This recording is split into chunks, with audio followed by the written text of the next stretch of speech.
أعوذ بالله من الشيطان الرجيم بسم الله الرحمن الرحيم الحمد لله رب العالمين والصلاة والسلام على أشرف الأنبياء والمرسلين حبيب إله العالمين أبي القاسم المصطفى محمد اللهم صل على محمد آل محمد وعلى أهل بيته الأطيبين الأطهرين المعصومين المظلومين لا سيما بقية الله في الأرضين روحي وأرواح العالمين لتراب مقدمه الفدا. بسم الله الرحمن الرحيم. اللهم كن لوليك الحجة ابن الحسن صلواتك عليه وعلى آبائه في هذه الساعة وفي كل ساعة وليا وحافظا وقائدا وناصرا ودليلا وعينا حتى تسكنه أرضك توعا وتمتعه فيها طويلا. Please recite salawat. اللهم صل على محمد وآل محمد وعجل فرجهم. Brothers and sisters, today, the third of the holy month of Muharram, the caravan of our master Imam Hussein alayhi salam has already reached Karbala, and today his enemies have started to surround him like rabid hyenas surrounding a lion. Let us remember our Imam, let us remember the master of martyrs, and let us do tawassul to him so that we may achieve through these majalis and through this azkar in remembrance of his mission the true essence of Islam. Assalamu alayka ya Aba Abdillah wa ala al-arwah allati hallat bifinaik. عليك مني سلام الله أبدا ما بقيت وبقي الليل والنهار ولا جعله الله آخر العهد مني لزيارتكم. All together please. السلام على الحسين وعلى علي بن الحسين وعلى أولاد الحسين وعلى أصحاب الحسين ورحمة الله وبركاته. وأما بعد فقد قال أمير المؤمنين علي بن أبي طالب عليهم السلام إن الله تبارك وتعالى بعث محمدا اللهم صل على محمد وعلى محمد صلى الله عليه وآله بالحق ليخرج عباده من عبادة عباده إلى عبادته ومن عهود عباده إلى عهوده ومن طاعة عباده إلى طاعته ومن ولاية عباده إلى ولايته. The commander of the faithful Ali ibn Abi Talib alayhi salam said, indeed Allah the Exalted, the Most High, sent forth and rose up Muhammad sallallahu alayhi wa alihi wasallam with the truth in order to extract, to free, to emancipate his servants from the worship of his servants, from the worship of people, and to place them into the worship of his own divine essence. And he sent forth the Prophet to extract and free people, free his servants from the covenants, the laws, the regulations, the false rules of other people, and to place them within the all-embracing law of Allah subhanahu wa ta'ala, and to extract them and free them from the obedience and servitude of other people, and to bring them into the obedience and servitude of Allah subhanahu wa ta'ala, and to free them and emancipate them from the authority, the governance, the false leadership of other people, and to bring them into the fold of the wilayah of Allah subhanahu wa ta'ala. Brothers and sisters, the reason why I have recited this narration here today, which by the way is from Al-Qafi, volume 8, is that we want to talk about freedom tonight. Very briefly, only to introduce ourselves to an idea which is often appropriated and often identified by people outside the fold of Islam. In the words of Imam Khamenei, it is normally the West that is identified with the idea of freedom. Whereas if you look from an historic and academic point of view, it is only recently in the history of the Western civilization, if you can indeed call it a civilization, that their scholars and their academics have thought about and written about freedom. It is only after the Renaissance and truly in the modern era of the West that they have started thinking about the idea of freedom, articulating thoughts about freedom, about the philosophy of freedom, about the meaning of freedom, about the limitations and the boundaries of freedom, of how freedom can be achieved. But if you look at Islam, if you look at the texts of Islam, if you look at the Holy Quran, which we will do so inshallah in just a few more moments, when you look at the narrations of the Holy Prophet, when you look at the narrations of the Ahlul Bayt alayhimus salam, indeed when you look at the epic of Karbala, you find that one of the core themes of Islam, revolving around the essence of Tawheed, one of the very core messages, the principal messages of Islam is freedom. But not just any freedom, not just any misunderstood idea being peddled as freedom, being sold to the masses as freedom, but true freedom. True, holistic, comprehensive freedom. And it is not just Islam from the time of the Holy Prophet, but in the words of Imam Khamenei, in one of his sermons, he says that the core Tawheedi monotheistic mission of all the prophets, starting from Sayyidina Adam ala nabiyyina wa alayhi salam, right down to the Holy Prophet sallallahu alayhi wa sallam, and continuing indeed to this day, one of the core themes of that mission is to bring emancipation and freedom to humanity. So the first point that we find ourselves facing is that, ironically and indeed tragically, one of those many disservices that people like myself, students of Islam, have done to Islam is that we have not told the people about the core essence of Islam. It is strange that we have spoken to the people for over a millennia, but still the people within our own community and outside do not identify Islam with its core most philosophies. Imagine, for example, coming to SOQ every week throughout the year for many years and still not knowing what SOQ is about. Imagine going to your madrasa, to your school, day in and day out, religiously, with discipline. Imagine even being emotionally attached to these institutions and still not knowing what they are about. Imagine the tragedy of such a scenario. But this is what Shaitan has done. Shaitan has reduced Islam for a majority of its followers to a handful of rites and rituals. The philosophy behind those rites and rituals has also been forgotten. And God forbid, may Shaitan do the same to one of the greatest rites and traditions of Islam, which is the remembrance of Abu Abdullah al-Husayn. And indeed, brothers and sisters, this is not something hypothetical that I'm talking about. If it was not for this great man, Imam Khomeini Rizwanullah ta'ala alayh, if it was not for his movement and for the revolution that he created, bi-iznillahi ta'ala, and with the help of Imam Zaman, ajallahu ta'ala farajuh sharif, this miracle of the modern era, today we would have been faced with an Islam of the Abrahamic Accord. That would have been the norm. The Islam being peddled by some oil-rich states ruled by Muslim Zionism. Don't think it such a strange idea to imagine. In the same manner that Zionism appropriated and hijacked Christianity, the plan was the same for Islam. But Allah subhanahu wa ta'ala, He has promised in the Quran that He will complete His nur. So brothers and sisters, the first thing that we have to pay homage to, show our gratitude to, is this great man, Imam Khomeini Rizwanullah ta'ala alayh, who allowed us to revive and revitalize the true message of Ashura. And again, I'm not talking in a theoretical sense. I'm not talking about books that were written and academic debates that happened and seminars. No, I am talking about the sweat and the blood that people like Haji Zadeh Rizwanullah ta'ala alayh, people like Salami Rizwanullah ta'ala alayh, people like Bakari Rizwanullah ta'ala alayh, people like Hassan Nasrullah, Hashim Safiuddin Rizwanullah ta'ala alayhima, and all the other martyrs of Islam, their sweat and their blood showed the world what the philosophy of Ashura is. These are not my words. These are words of analysts within the enemy's camp. When their think tanks sit down and they discuss the reason and the core elements that makes the resistance front and the revolution so impenetrable despite the martyrdoms. From day one, brothers and sisters, 72 of the best companions of Imam Khomeini blown up in an instance. Shaheed Mutahari, the think tank of the revolution, assassinated.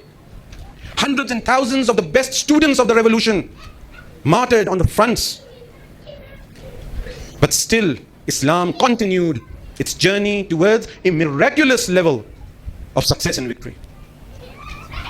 These are things that the think tanks of the West, the Zionist think tanks, talk about. You must have heard this before, but because it's famous, that in one of the studies done by these Zionist think tanks, they said that the school of thought of the Ahlul Bayt, it has two wings, or it has two eyes. The eye, the green eye of hope, which manifests itself in our aqidah, our belief about Imam al-Mahdi, ajalallahu ta'ala farajuh sharif. Allahumma salli ala Muhammad wa ali Muhammad. And the red aspect, the revolutionary aspect of Imam Hussein and Karbala alayhi salam. I remember many years ago, a documentary on Channel 4 in the UK. The entire documentary, the theme of it was this. I believe the documentary was called Once Upon a Time in Iran. I might be wrong, but that is what I remember. The entire theme was this. They were trying to explain to the Western audience that the reason behind the strength of the Islamic revolution, the strength of the Islamic Republic, is the narrative of Ashura. But which narrative of Ashura? Let's not be simplistic. Let's not be naive. You see, any historical event can be reinterpreted in 100,000 manners. And if you look at the subcontinent, you look throughout the world, you look at the West, you find that there are competing camps trying to interpret Ashura. And now, today, I'm not going to be criticizing any of these camps and bringing forth their beliefs and trying to academically analyze them. I'm taking a more pragmatic approach. Amongst all of these interpretations of Ashura, which interpretation has become the fuel that fuels not our rockets, but the hearts of our teenagers and our youngsters, making them the commanders of the resistance? Which of these interpretations, I ask you, makes Yahya Sinwar talk about Karbala in the context of the resistance in Palestine? Rizwanullah ta'ala alayh. Which of these interpretations allows the women of Palestine to look upon the shattered body of their children and say, Hasbunallah wa ni'mal wakeel? Which interpretation? Is this an interpretation of some other denomination? We are sitting in the Hawza. We do comparative studies as well. Which denomination within Islam, which school of thought within Islam has the ethos, the core fortitude to allow the human soul to become so free from the shackles of worldly fear, the shackles of worldly domination? It's a valid question, right? And today the people of the world, not only the Muslims of the world, but the people of the world, people who have been kept away, sheltered from the teachings of Islam. And we too have not played our part in getting these teachings out to them. So the two wings of censorship and incompetence. Let me use the word, I'm sorry, I'm talking about myself. I'm not insulting anyone else. The two wings of the censorship of the enemy and the incompetence of people like me has kept the narrative of Ashura away from the people of the world. And when a small window opens up, you find that some of our nasheed are being played in Venezuela. Which narrative is this? Is this the narrative of freedom and justice and resistance of Imam Khomeini, his interpretation of Islam, his interpretation of the Holy Prophet, his interpretation of the narrations of the Ahlul Bayt and of Karbala, or some other secular, apolitical, kosher interpretation? I use the word kosher intentionally. Brothers and sisters, these are things that we need to think about. One of the missions that we have at SOQ is that we try to provide guidance to the other students of the Hawza. Not guidance that we ourselves have come up with. No. Even today I carry this book with me. This book titled Freedom and Independence, the sermons, lectures and words of Imam Khomeini. We are muqalladeen, right? So brothers and sisters, after this short introduction, let us come back to this narration of Amirul Mu'mineen. And in trying to understand this narration, let us look at another of his narrations in Nahj al-Balagha, in one of his letters. He says, La takun abda ghayrik. Don't be a servant, a slave of another person. وَقَدْ جَعَلَكَ اللَّهُ حُرًّا. And Allah subhanahu wa ta'ala has created you, made you free. There are many things that we can talk about in the context of these narrations because there's so much depth to them. For example, I'm not going to open it up too much, but just this narration, just like because many of you are students. When Amirul Mu'mineen says, La takun abda ghayrik, how did I translate that? I said, don't be a slave to other people. Inaccurate. I had to translate it that manner because I didn't want to go into the interpretation just yet. But when you look at the word ghayr, it means everything beside yourself. It's not just people. It's things, ideologies, concepts. And here he's talking about, it's such a universal message. At least be free. And obviously your minds are going to something that Imam Hussain also said in Karbala, right? If you don't have religion, at least be free. So what is this freedom that they're talking about? Where did this come from? We've already decided, we've already established that it's not the freedom being peddled by the West. Like almost all philosophies that have come out of modern times, unfortunately, and as a natural effect of their ignorance, you find that the concepts they bring forth, the concepts they present to the masses of the world, ultimately lead to slavery in new and more complicated forms. Let us take one example. You know, the West likes to talk about its technology and its wealth. So let's take these two idols, right? You ask any person, any Tom, Dick and Harry on the street and you say, okay, what are the two defining features of Western development? They'll say technology. You know, technology, they are excellent in technology. And wealth. Just look at the trillions and trillions of dollars that they have. Right? What is the end game here? If a civilization creates technology, what should that technology bring about? Shouldn't it bring about more freedom? Shouldn't it bring about more volition and free will? Shouldn't it bring down the borders and the boundaries between different segments of society? Isn't that the utopia that human beings are searching for? Philosophers since the time of Plato and before him, isn't that the idea that they're trying to find? Freedom and prosperity. Freedom and perfection. Isn't this the staple of the discussions that we have had throughout the history of humanity? So if you have technology, it should bring about freedom. And they tried to sell it to you this way, didn't they? They said the internet brings us freedom. Social media brings us freedom. Didn't they say this? Obviously they did. But what did it bring us? It brought us Big Brother. It brought us the Gestapo state. It brought us WhatsApp being used for espionage. It brought us the stifling of ideas to the point that if you put up the picture of a martyr on Instagram, your channel is brought down. Censorship in its unprecedented form. Isn't that the result of the freedom that they were trying to sell you? Stealing your personal information, stealing, data mining your personal preferences, using you like guinea pigs. Nastajiru billah. And I'm talking about their own citizens. And I'm just scratching the top of the iceberg here, because we really don't have the time, right? You could go on about this very point, bringing in the instances of their technological development, and one by one showing how it has curtailed the freedom of the masses of the people, allowing the tyrannical regimes of the world, the proxy states, the servant states, the client states of global Zionism, to be more excellent and more accurate in their surveillance of their local populations, stifling dissent, stifling the voice for freedom. Isn't this the output of technology? Yes, they allow you 1%, 2% to I can go on Twitter and do a bit of tabligh as well. How big are you on Twitter, brother and sister? I'm talking about the structure of these technologies. Even in Rome, they allowed a few people to be free citizens.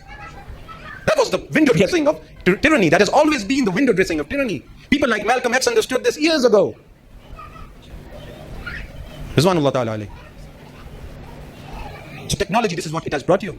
Weapons that can destroy the earth several times over in the hands of the worst criminals in the history of the world. Technology. And wealth. Alhamdulillah, wealth. What has that wealth come to? I believe it was in around 1944 that the United States government alongside, I'm not sure about the date, you can check the date later on.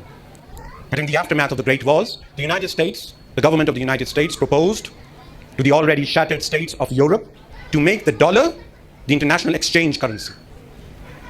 And they signed a pact. They said that you will use the dollar in international exchange, and whenever you bring the dollars back to us, we will pay you in gold. Then during the Nixon regime, in the aftermath of a few other wars, they decided unilaterally, it's called the Great Shock. They decided unilaterally that no, we're not going to give you anything. See? Yeah, you have these dollars, keep your dollars. But if you come to us, we'll sell you, we'll sell you armaments, we'll sell you food, we'll sell you other stuff. So we give you our dollars, make you a slave to the dollar, and then make you a slave to our production industry. And then what did they do to their own citizens? All of you know about the debt trap, right? About debt slavery. So wealth, what did that wealth get you? You became slaves to banks. How many people today in the United States and Canada truly own their own property? Look it up on the internet, don't trust me.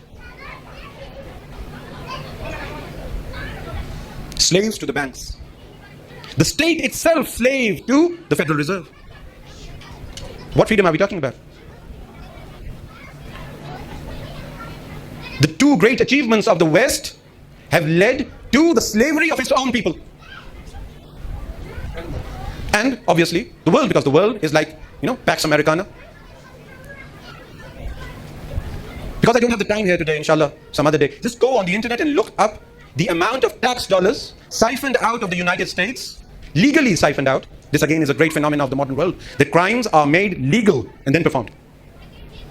Legally siphoned out of the communities in the United States and sent to the Zionist regime, not just to the Zionist regime in general, but to the army of the Zionist regime. If you go on the internet, you can look at the breakdown as well. They'll tell you how much is siphoned out of Texas, out of California, out of Washington, out of New York. And this is again only the tip of the iceberg, because so much of that aid, so much of that robbery from the pockets of the American citizens, feeding the Zionist dog, is not done on the books. So the great achievements of the United States and the modern infrastructure of modern day, wealth and technology. So we're not talking about that freedom. We're talking about true freedom. We're talking about the freedom as proposed by Islam. And what is that freedom? If you look at Surah Al-A'raf, in one of its verses, Allah subhanahu wa ta'ala, He wants to talk about the true believers. But when He starts doing that, He identifies these believers by using the personality of the Holy Prophet. So He says, these are the followers of the Holy Prophet. And then He changes gears, starts describing the Prophet himself. He mentions 4 or 5 characteristics that we'll review right now. So He says, أعوذ بالله من الشيطان الرجيم الذين يتبعون الرسول النبي الأمي. The true believers are the people who follow the Rasul, the Prophet, the messenger, who was the unschooled messenger, the unlettered messenger. He did not go and learn philosophy and theology in some synagogue or Christian church, in some library. This is one aspect of the miraculous nature of the Holy Prophet. And then he starts describing the Prophet himself. He says that the first characteristic of the Prophet is يَجِدُونَهُ مَكْتُوبًا عِنْدَهُمْ فِي التَّوْرَاةِ وَالْإِنْجِيلِ. he talks about the people of the book. He says that this is the same prophet, that the people of the book find his characteristics and indeed his name written before them in their own sacred books, the Torah and the Gospel. Let me just put in a footnote here, brothers and sisters. One of the reasons why I chose this verse is that the characteristics being mentioned here, the attributes being mentioned here, are for the Holy Prophet. But the same characteristics apply to Imam Hussein as well. One of those attributes of Imam Hussein in our narrated traditions is that his characteristics, his attributes, his traits, and indeed his self, his name, and the epic of Karbala was mentioned by all the prophets of old. This is in our narrations. From Adam alayhi salam right down to the Prophet. So pivotal is this event in the history of Tawheed, not just in the history of Islam, in the history of Tawheed. So this is the first characteristic, the first feature that Allah points out about the Holy Prophet. Then he says, what does the Prophet do? يَأْمُرُهُمْ بِالْمَعْرُوفِ وَيَنْهَاهُمْ عَنِ الْمُنْكَرِ. He commands them towards virtue, towards good, towards righteousness. And let me put in a parenthesis, like bring in brackets here. When we talk about virtue and good, it's not just some arbitrary thing that we're talking about. We're talking about truly beneficial elements, truly beneficial factors, truly beneficial acts and thoughts and ideas. And as opposed to that, he stops people from vice, from evil. Again, don't let your mind be polluted with the Judeo-Christian kind of idea of evil, that it is some arbitrary thing that God just came up with. He just, maazallah, rolled the dice and said, these 5 things are halal and these 5 things are haram. No, that's not the case in Islam. In Islam, if something is defined as evil, as a vice, as something bad, then it is something that is detrimental to your world and the hereafter. So the Prophet, his mission, the second feature here, يَأْمُرُهُمْ بِالْمَعْرُوفِ وَيَنْهَاهُمْ عَنِ الْمُنْكَرِ. Then the third thing, وَيُحِلُّ لَهُمُ الطَّيِّبَاتِ. He came in order to allow them, to set them free, to give them free access to pure things, to clean things. Again, let me say, to truly beneficial things. وَيُحَرِّمُ عَلَيْهِمُ الْخَبَائِثِ. And to stop them, prohibit them from filth. How many times have we thought about religion, have we thought about sin, and truly thought of it as something that is detrimental? I don't know whether I'm articulating this properly or not, but this is one of the core pieces of ignorance that Muslims themselves have. They believe that if something is a sin, it's just, it's a sin, right? It's not a big deal. Khaba'is, filth. Imagine something filthy placed in front of you. Will you touch it? Will you even look at it? Won't you turn away from it? Won't the smell and the foul odor of it repel you? When Islam tells you not to do such and such action, it is talking about filth.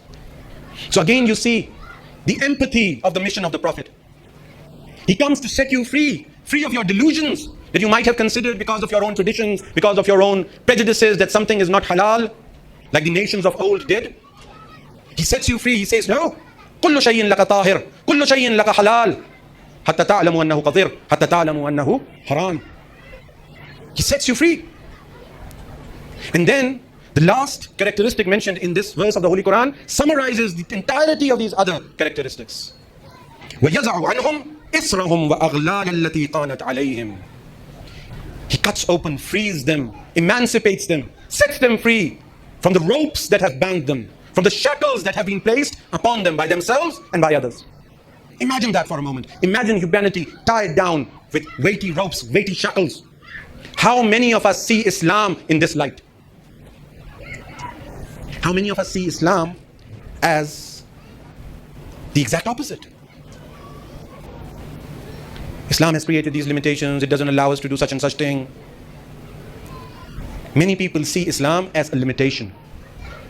And then they begrudgingly look at other people and they say, look how, within their own selves, maybe they don't have the strength to articulate it. Say, oh, look at these other guys having fun. Having fun with khaba'is, with munkarat. How many of us truly see Islam? Even us, you see, when we don't understand it ourselves, then how can we explain it to others? Then God has to intervene himself, create a nation that is ashik of Allah subhanahu wa ta'ala. It goes into battle, it does the sacrifices, it sheds its blood, it shows it on international television, and then suddenly the nations of the world get up and they say, what are these people about? Divine intervention. Even we, when we look at these people, we look at these martyrs, we say, what is this about? What is this Islam? What is this ishq? Imam Khamenei, in explaining this verse, he says this word that has been used, israhum. He says when you look at the the Arabic dictionary, the lexicon, you find that when tents are put up, especially in the desert, in these wide open spaces, one of the major struggles that you have, the major challenges you have, are these winds that are trying to rip the tents off. So these strong ropes are used to tie the tent down, to make it strong against those famous sandstorms of Arabia. But the metaphor being used by the Quran is in a different light. It says that you and people around you and society around you, the Jahiliyyah, has tied you down with these strong ropes in order to prevent you and your soul from rising towards the heavens, in order to prevent your ascension towards perfection. These ropes. And what is the Prophet there to do? He cuts these ropes open. And the same obviously is true for the Ahlul Bayt alayhim salam. And the same obviously is true for any system or any people who are following on the path of Ahlul Bayt alayhim salam. Let us look at the phenomena of Palestine. One faction in Palestine, it started off by fighting based on some Islamo-socialist mixture of an agenda. But without the ethos of Karbala, right? Without the ethos of true Muhammadan Islam, they soon ran out of juice. And then they said, okay, Camp David, yeah, give me the Nobel Prize, give me a piece, a small handkerchief, and I'll call it my area, have a little government there, play governor. Did the Zionist regime give them the dignity that they had been promised after that so-called peace? There's this famous sentence by Sayyid Nasrullah Rizwanullah Ta'ala alayhi. He says, "Oh leaders of the Arab world," and you can just replace that Arab world with leaders in general. "Oh leaders of the world, we have dignity in our following when we follow the Waliul Faqih. The system of wilayah, gives us dignity, it gives us honor, it gives us respect, it gives us independence, it gives us freedom. We are ashrafa. We are honorable people in front of the Waliul Faqih, in front of the Islamic system." Then he asked this question from the leaders of the Arab world and the world in general. What is your status in front of your Zionist commanders and owners? How do they treat you? We saw this person going like this, right? When Trump came here. How does Trump talk about these people?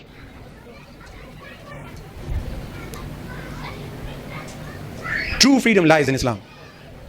Because Islam, if it's true Islam, not some corrupted version, ISIS version that can again be traced back to Zionism. No, true Islam. Not Muslim Zionism being peddled as Islam. True Islam, it gives you respect. Because it sees you as a creature of Allah subhanahu wa ta'ala. The relationship between the leadership in Islam and the people who follow that leadership is a relation of respect and love and adoration and empathy. Not a relationship of slavery. And that is why Ayatollah Khamenei, Imam Khamenei said, the Islamic Republic, it doesn't have proxies. As we mentioned in one of our other speeches, this idea of having a proxy means that you are a servant and slave of someone else.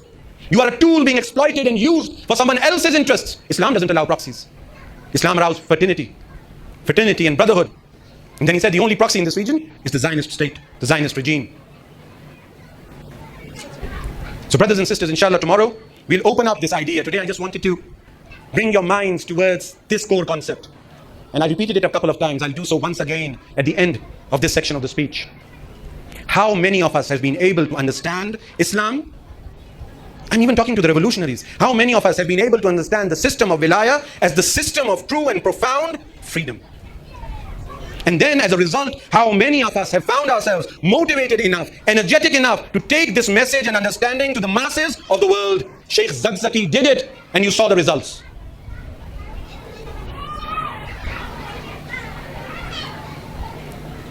The scenario is open now after the events of the 7th of October and this recent war. The masses of the world are waiting to hear from you who Imam Khamenei is, who this legend is. A Jewish dissident of the Zionist regime. Just a few days ago, he tweeted and he said that the face of Imam Khamenei will replace the face of Che Guevara on the t-shirts of the teenagers of the world. Divine intervention has already happened. How much laziness can we have that even after Allah has paved the way, we sit on our hands and still come up with these ideas of, and I don't know, I'll lose my visa or I'll, whatever, the thing with excuses is that it is an abyss. It never fills up. Remember the conversation between Umar Asad and Imam Hussain alayhi salam? One excuse after the other. And Imam Hussain keeps answering his excuses until it becomes clear to Umar ibn Asad himself that this is not going to end anywhere. And then Imam Hussain says that this is what I came here to finish the hujjah. But when you are not a slave to your excuses, you become someone like Hur ibn Yazid al-Riyah. Who is Hur, brothers and sisters? Imagine Hur. Let me say something. I know I don't mean any disrespect. Comparing Hur to any other person. You know, but just so that you have a clear picture in your mind. Imagine one of these generals in the United States Army. The entire career in front of him. He commands contingents. He is famous for his bravery. He has money, he has status, he has power, he has authority. He has credibility. His word matters. His career is skyrocketing. Today this army, tomorrow the next. Maybe the chief of staff of the Umayyad Empire in the imminent future. Hur. And what does he do? What does he do? When he stops the caravan of Imam Hussain alayhi salam, and Imam Hussain looks at him and says, "May your mother sit and cry over you." It is an insult, right? For any Arab. You know how sensitive these Arabs were in that time? Let me make a short comparison here, right? Imam Hussain, and obviously this word insult isn't right for Imam Hussain. That's not what Imam Hussain was trying to do. Imam Hussain was trying to play at the chords of Hur's heart. It was a tarbiyati phenomenon. It was educational in nature. But on the face of it, apparently, for people viewing it, people who do not have understanding of the philosophy of Islam and the true nature of the Immaculates, on the face of it, it's an insult, right? The Imam did the same to another person at the end of the day of Ashura. When he told someone that how true was the Prophet, indeed he said that my killer will be the person who will look like a dog. You know this narration, right? What was the response of this man? Did he wake up all of a sudden? Did he say, "No, A'udhu billah min dhalik, the Prophet called me a dog? What have I done to myself?" No, he did not do that.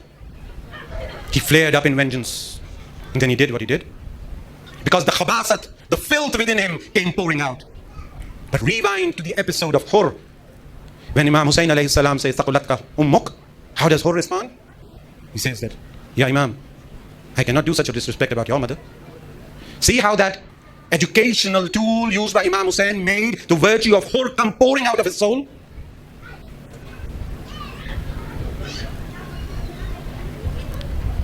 And then Hur alayhi salam, on the day of Ashura, there are different narrations. Some people say, some historians have said, that he joined the army of Imam Hussain right after he became convinced that there was no ceasefire on the books. There's a conversation narrated between him and Umar Sa'd, in which he, being a commander, approaches Umar Sa'd and he says, "Will you not accept any of Imam Hussein's recommendations?" And Umar Sa'd said, "No. Indeed, we will have a battle like none other, where heads will be chopped off and hands will be cut about." And Hur thought to himself, "This isn't something I signed up for." See, the virtue within. In another narration it says that the moment he decided to leave the camp of the enemy was when Imam Hussain said, "Hal min ghabin yadhukku an haram Rasulillah." So there are different narrations.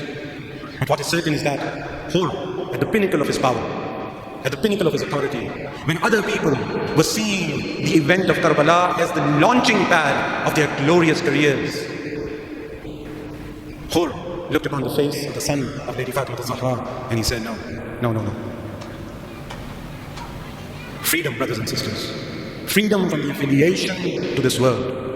Freedom from fear. He did not say that if I go and join Imam Hussain, what will happen to my relatives back in Kufa? No. Freedom from all of such affiliations when faced with truth. The aghlal, the weighty chains of servitude and slavery to wealth, to power, to family, to loved ones, the loyalties that we have made up for ourselves, all of those disappeared when he saw Imam Hussain calling out for help. That was the truth of Hur. And then we find that when Hur ibn Yazid al-Riyahi, he goes out into battle after having performed his tawbah, after Imam Hussain has embraced him like a brother. Blessings be upon you, O Hur, that your chest touched the chest of Imam Hussain alayhi salam. Blessings be upon you, that you were allowed into the circle of Imam Hussein's companions. Blessings be upon you. And then he rides out into battle. They rode out as a company, as a couple. Hur ibn Yazid and Zuhair ibn Qayn. And they had each other's back. Two champions attacking the enemy, cutting through their ranks. And when one of them would get surrounded, the other would attack and break through the ranks and allow the battle to go on. But they were too good. They were two champions, two lions surrounded by wolves and hyenas. And then the moment comes. And Hur's body is full of wounds. Hur alayhi salam falls to the ground and he calls out to Hussein alayhi salam. And then when he opens his eyes awash with blood and sweat, he sees the magnificence, the radiance of Imam Hussein looking down upon him. Marhaba ya Hur. Blessings be upon you. How fortunate will you know, Hur, your head upon the lap of Hussein alayhi salam, his holy hand on your forehead. Imagine the warmth of Imam Hussein's hand on your forehead. Imagine how all of those wounds, all of those gushing wounds, I imagine that Hur would have forgotten all of them. And then when Hur looked at Imam Hussein alayhi salam and his eyes are asking Imam Hussein alayhi salam, did I do right? Did I perform my duty? And Imam Hussein gives him the Medal of Honor. He says, oh Hur, you are indeed Hur. You are indeed free, like your mother named you. And Hur ascends into the heavens. But Hur, all of these blessings that came raining down upon you, oh Hur, oh our beloved Hur, all of these blessings that came raining down upon you are nothing compared to one blessing that Allah subhanahu wa ta'ala did for you. That He took you up into the heavens and saved you from the scene of Karbala, saved you from seeing the arms of Abdullah ibn al-Hasan dangling from his elbows, as his uncle embraced him and said, oh Abdullah has nations, your grandfather awaits you in paradise. Oh Hur, He saved you, Allah subhanahu wa ta'ala saved you from the scene of Qasim ibn al-Hasan being broken, shattering into pieces. And above all else, He saved you from looking helplessly at the towering figure standing on the hill, flag in hand, calling out to Allah subhanahu wa ta'ala as her eyes looked at Hussein alayhi salam. As her eyes looked at Hussein alayhi salam, as Shimr approached the body of the Imam. And then in the words of Yarat al-Nariya, وَشْتِمْ جَالِسٌ عَلَىٰ صَدْرِ الْحُسَيْنِ. Imagine the eyes of Zainab. As-salamu ala al-uyun al-naziratu ala al-Husayn. And then she saw what no human being should have seen and had never seen before and shall never see again. She saw the rising of the sun at noontime. But what sun was this? On the end of a spear. It was Imam Husayn's son, Imam Husayn's head in the field of Karbala. ألا لعنة الله على القوم الظالمين وسيعلم الذين ظلموا أي منقلب ينقلبون. اللهم عجل لوليك الفراج والعافية والناس، واجعلنا مولادنا وذريتنا جميعا غافة من أحسن عابانه وأنصاره والعارفين بحقه والمحبين له حق محبته والمدعين لأوامره والداعمين في خدمته والراغبين فيه والمشتاقين إليه والضاربين عنه والمستشهدين بين يديه. اللهم احفظ وأيد وانصر قائدنا ناعب حجتك المهدي وصيد لي الحاملين وعلماءنا الحق ومجاهدين في سبيل الله والثورة الإسلامية والمقاومة الإسلامية إنك على كل شيء قدير. اللهم اغفر للمؤمنين والمؤمنات الأحياء منهم والأموات لا سيما إمامنا الراحل وشهدائنا الأعزة, all of the shuhada of the resistance front. اللهم اغفر لنا ذنوبنا وغفر لنا سيئاتنا وخطايانا وبدلها بالحسنات يا مجيب الدعوات. اللهم اجعل عواقب امورنا خيرا وصلى الله على محمد وآله الطيبين الطاهرين.